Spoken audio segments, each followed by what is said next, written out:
This is the Gen Y Leaders Podcast.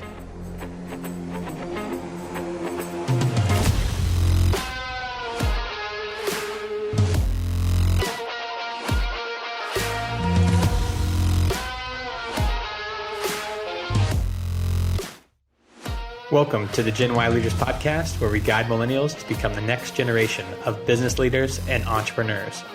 I'm your host, Eric Huey, and multiple times a month, we bring you interviews from high-performing millennials who are challenging perceptions and changing expectations of our generation. Our mission is to help you overcome fear, take action, and go confidently in the direction of your dreams. It's time to start preparing now, mainly because 10,000 baby boomers are retiring every day, which will create a vacuum of career opportunities that you've been waiting for. Will you be ready?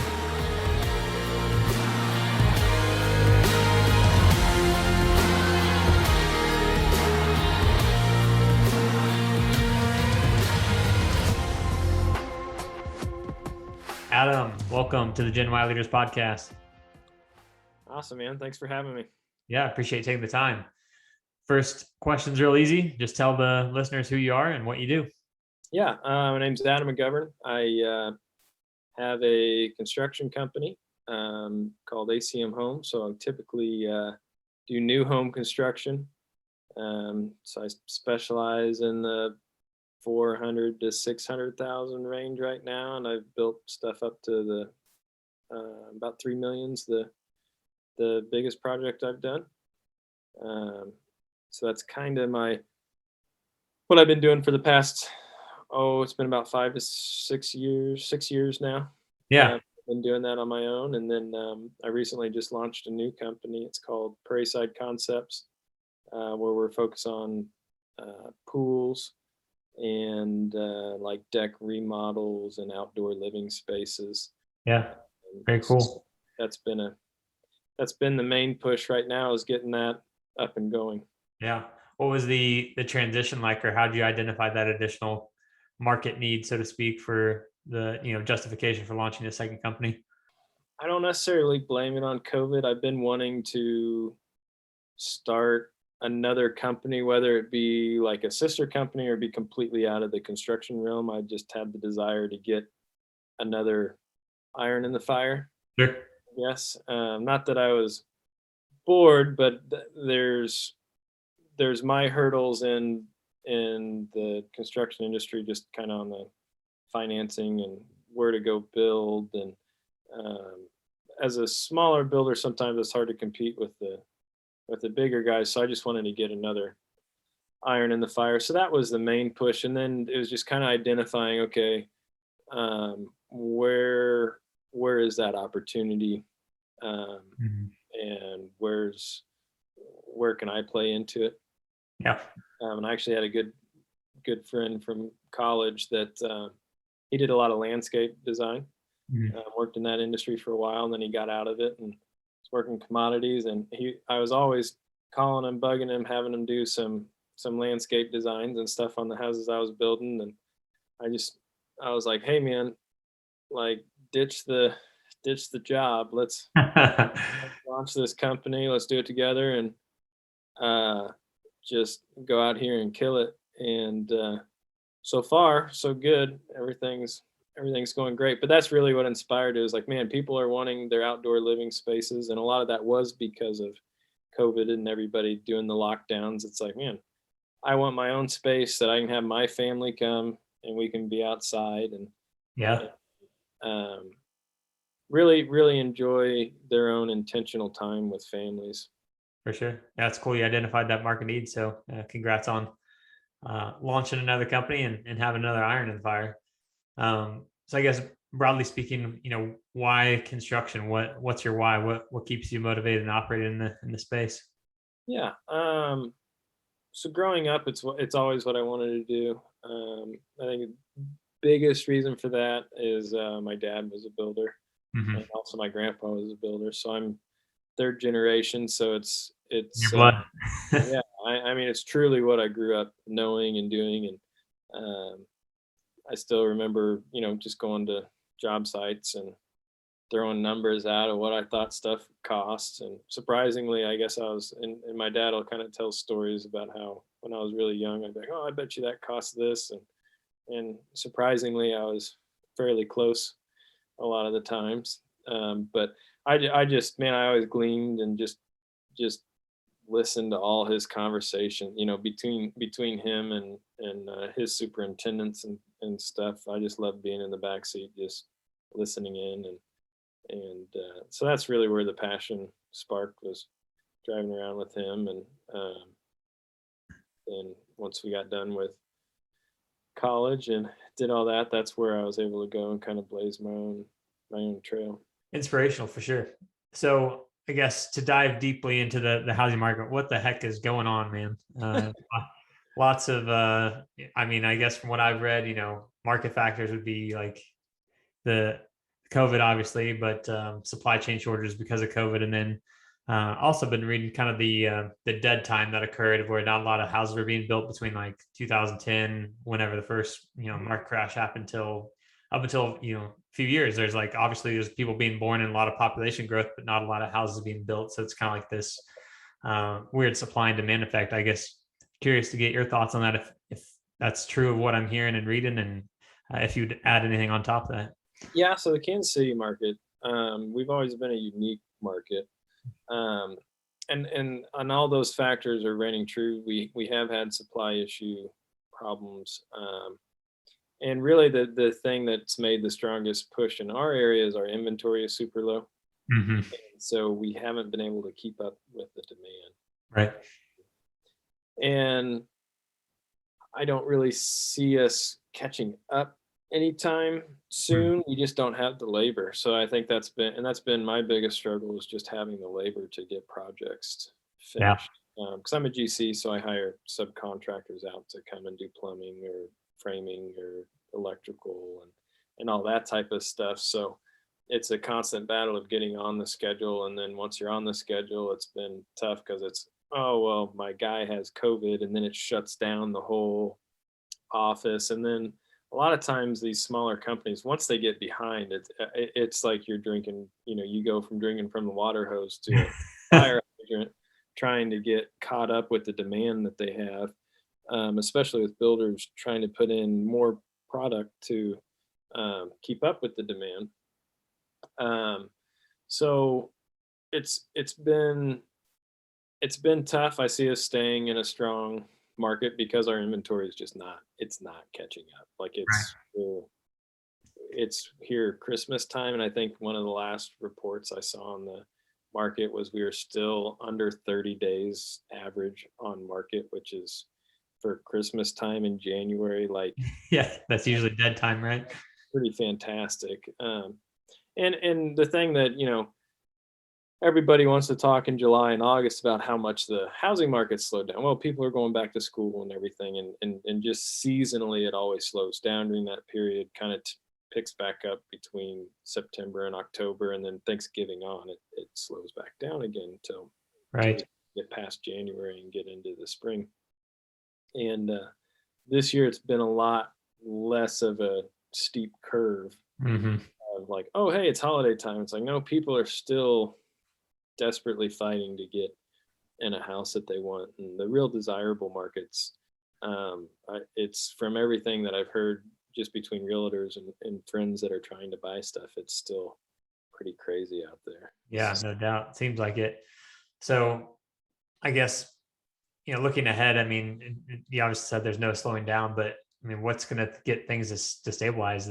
God willing, of course, things stabilizing from COVID, of course, but what's it going to take? Is it going to take builders like you just getting the supply back on track as far as people having homes to get into? Yeah, and honestly, it's not necessarily there's plenty of builders out there. There's over 1,000 different home builders in Kansas City. But wow, I didn't know that. We don't. I think there's that many. There's a lot. There's a lot of contractors that are building new construction, and the problem is we don't have the subcontractors to keep up with what we want to do. Gotcha. So there's the big guys that are building 600 homes a year, and they kind of have that market grasp on some of the bigger subcontractors and fill their schedules. And really our biggest, what I've been seeing, and it's been happening, is, there's nobody our age and younger getting into the trades, and it's going to just continue to be a bigger and bigger problem. Yeah. So. Yeah. No one's skilled in a craft or a labor, and everyone's going after tech and NFTs and crypto. Yeah, everybody's going after that stuff, and it's like, man, you can go to trade school and you can come out making 60 grand a year, and that's basically only for the first year or two, and then it really goes up, especially if you go get in the union trades. But yeah, we don't do a lot of that in Kansas City, especially in the single family market. Mm-hmm. Union guys have come in and tried and failed, and same thing with the big national builders. They've come in and failed in Kansas City, and it's because we have a unique market where we build custom homes. Sure. Yeah, that makes sense. So yeah, so I guess for all you listeners out there who are millennial age or younger, if you're thinking about a career pivot or just looking to get some work, and like Adam said, there's plenty of opportunity out there, it sounds like. So I guess this is just kind of off the wall question, but if you weren't in the construction space, both with your primary business and now your secondary business, what do you think you'd be doing? Oh man. I don't know. I mean, my first career goal would have been to be a professional athlete, but that's not happening. So outside of that, and it's hard to say. I mean, there's a few things that I'm passionate about. I like cars and boats and stuff like that. So I would be trying to figure out an avenue to be entrepreneurial there. Yeah. Never been a big guy to sit in a computer, so I don't think the tech world is for me per se. Yeah, I get that. But yeah, I think I'd probably go.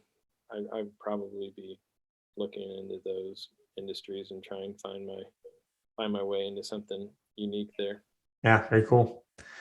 One question I ask every guest is, if you had to speak to a room full of 100 other millennial age entrepreneurs, what lesson learned would you teach them, or how would you inspire them if they have yet to take the leap in entrepreneurship, or if they're currently in it?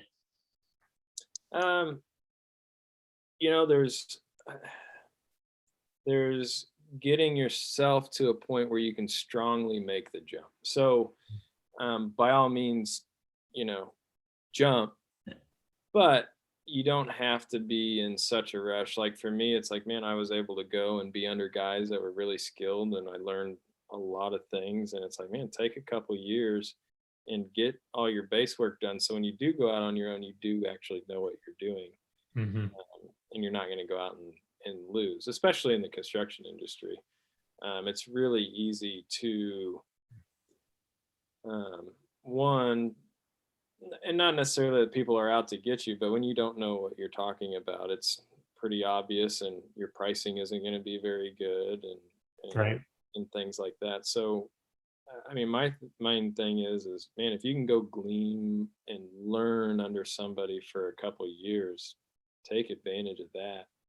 Save your money up in the bank. Try and have at least 9 months to a year of expenses covered.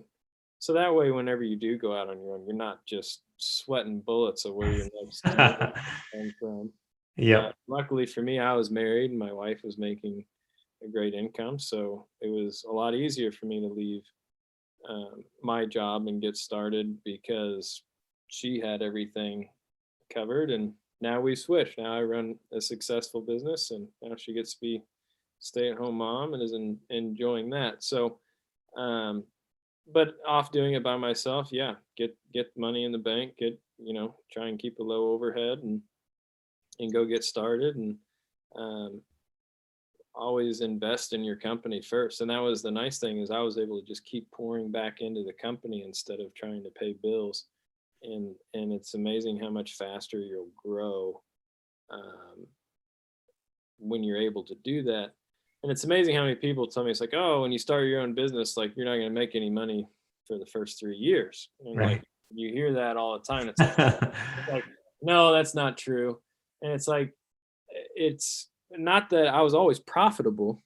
But it was always going back into the company. It wasn't until, that 2-year, 3-year mark that it was like, oh, I'm actually going to take a paycheck now and some of this versus going and buying equipment or vehicles, advertising, whatever it is that you have to do. Like it does take longer than what you expect or want it to. And if you have the right expectations going into it, where it's like, man, it's going to take me a year to just, cover my basis, and then I'm going to pour everything back in for the next year, 2 years, and just make this grow. Because it's like, hey, if you're profitable in year 1 and you need to hire that employee, great. Now you're breaking even and you're putting food on the table, but now you're also paying that other person to do it and taking on that expense. But that's where you get to begin to exponentially grow, is when you're able to start taking on employees.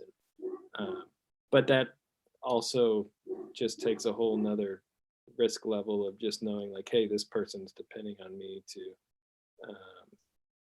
be able to provide for their family too. So that's probably my 2 cents, is take your time and just got a good game plan, but by all means do it. But it's a great 2 cents. I think that's super wise. One of the best plans you can have is kind of a financial runway, so to speak. Right. Great advice. So Adam, where can people go to support you, support your business, follow you, etc.? Yeah, so if they go to Instagram, there's Prairieside Concepts. And it should just be at Prairieside Concepts. We need to have a better social media presence. Story of my life. Everybody needs a better social media presence.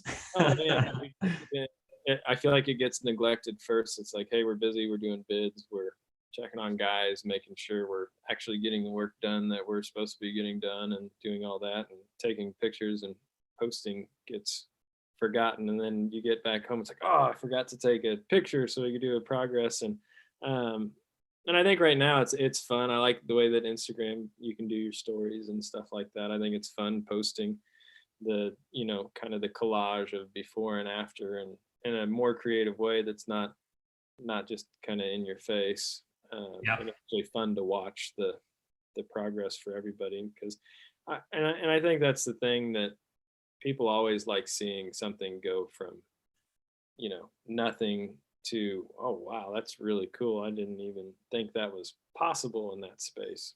For sure. So doing stuff like that is great. But yeah, Instagram, and then we also have Facebook. So okay, cool. Well, you heard it here, folks. If you're looking to build a home here in the Kansas City area, be sure to check out Adam and his company. Adam, thanks so much for joining us, and good luck to you in growing your business.